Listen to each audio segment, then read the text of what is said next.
Your life as an ancient Greek priestess begins with a message from the gods. Or at least that is what you would expect. In reality, it might begin with an auction. Your family pays for the religious office. The city records what worshippers must give you, and part of your future income may arrive in the form of meat, firewood, and the skin of a recently sacrificed animal. Then someone hands you an enormous key. Congratulations, you now work for a goddess, but you are not a nun. You do not spend every day interpreting visions, and you are not automatically forbidden from marrying. You are something much stranger, part ritual specialist, part property manager, part public official, and part caretaker for a supernatural being who technically owns a house full of treasure. There is one important thing to understand before your first day. Ancient Greece is not a single country with one religious rulebook. Every city and sanctuary has its own customs. A priestess of Athena in Athens may live very differently from a priestess of Demeter at Olympia. So we will begin your life in classical Athens and occasionally visit other parts of the Greek world to see just how unusual this job could become. First, how were you selected? Sometimes the answer was ancestry. The priestess of Athena Polius came from a prestigious Athenian family called the Aetioboutidae. This family supplied not only Athena's priestess, but also the male priest of Poseidon Erechtheus. Your religious career could therefore be decided centuries before you were born. You did not submit an application. You were born into the correct family. The ultimate family business, except the family's clients were immortal. Other priestesses were selected by lot, appointed by the city, or chosen according to requirements involving age, marriage, or social status. And in some Hellenistic cities, the office could actually be sold. On the island of Kos, surviving inscriptions describe priesthoods purchased for life. The buyer received defined privileges and the right to collect specific payments. If someone refused to pay the priestess what she was owed, she could pursue the debt almost like someone enforcing a legal judgment. This was not merely buying a fancy religious title. A priesthood could function like an investment, which raises an important question. What exactly did you earn? The answer was not always a bag of coins. The priestess of Athena Nike received 50 drachmas and the hides of sacrificed animals. Other priestesses received portions of meat, wheat, honey, oil, and firewood. Imagine opening your payment package and discovering one goat skin, several pieces of meat, and enough firewood to survive the month. This sounds primitive, but animal hides were valuable. They could be processed, used, or sold. Regular portions from sacrifices might provide a dependable income, and a busy festival meant more sacrifices. More sacrifices meant more meat. Your religious calendar was also your financial calendar, but with income came accountability. Priestesses could receive money to purchase supplies and prepare festivals. Some regulations even threatened fines for excessive spending. The goddess may be immortal, but apparently she still needs an expense report. Your most recognizable possession may be a long temple key. Greek grave monuments and vase paintings frequently show priestesses carrying one. It was so closely connected with female religious authority that key bearer could become an official title. The key represented control over access. Inside the sanctuary were offerings, ritual equipment, valuable dedications, and spaces ordinary visitors could not freely enter. These objects did not belong to you. They belonged to the deity. You were responsible for guarding another being's property. Losing a sacred object was not like misplacing a serving bowl. It could become a religious scandal, a financial crime, and a threat to your reputation at the same time. The oversized key told everyone that you were trusted with the god's house. Unfortunately, access to that house could be complicated by your own body. Greek sanctuaries maintained rules concerning ritual pollution. These varied wildly, but sex, childbirth, miscarriage, funerals, and contact with death could all trigger temporary restrictions. One surviving regulation required different waiting periods depending on the event. A funeral might require several days. Childbirth could require considerably longer. A death inside your household could keep you away even longer. This was not necessarily a declaration that you had committed a sin. Ritual pollution behaved more like an invisible condition that had to expire or be removed before contact with the sacred became safe again. That meant your personal life operated on two calendars: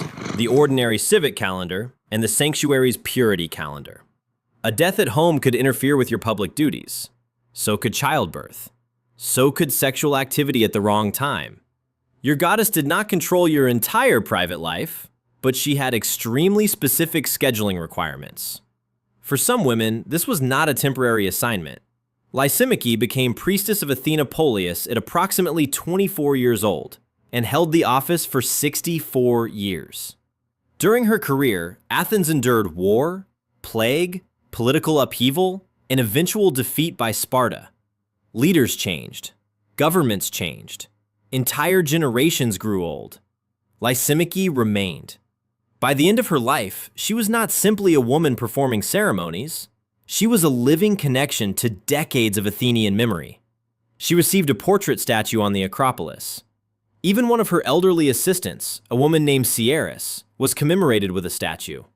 This reveals something rarely shown in popular depictions. A major priestess did not necessarily work alone. She could supervise assistants and specialized groups of women responsible for different ritual tasks. Some of those tasks involved caring for the god's physical image. During an Athenian festival called the Plenteria, specialist women undressed Athena's ancient wooden statue and ritually cleaned its clothing. The temple closed. The day was considered inauspicious.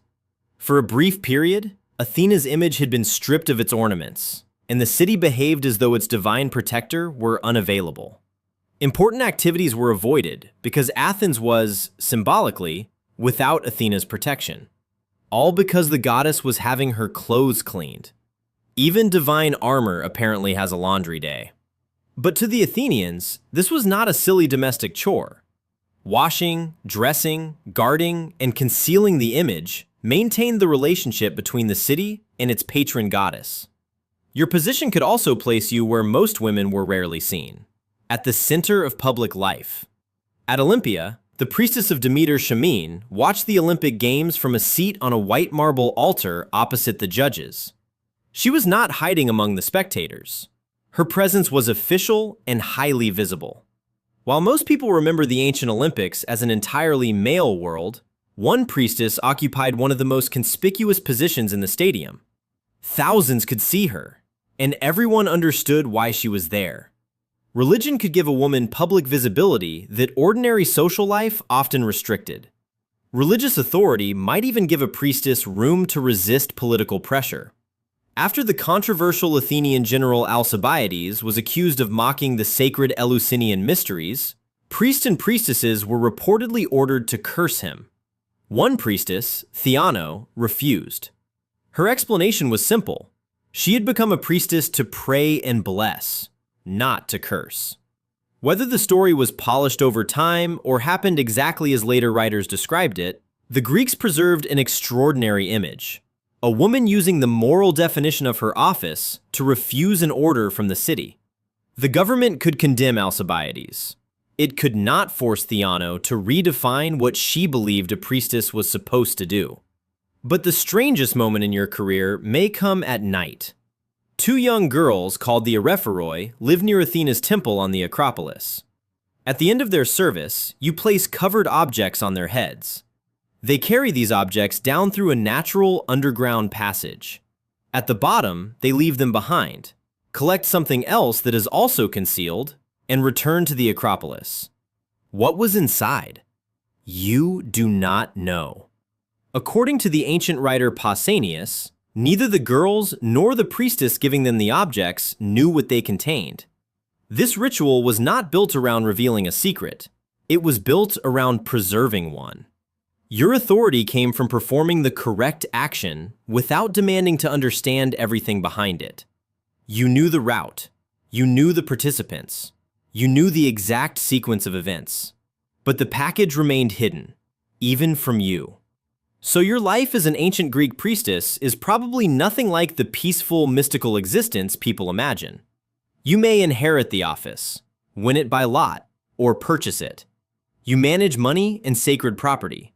You receive meat and animal hides. You supervise assistants, follow complicated purity restrictions, care for the physical possessions of a deity, and carry a key that publicly announces your authority. You might serve for decades. You might receive a statue.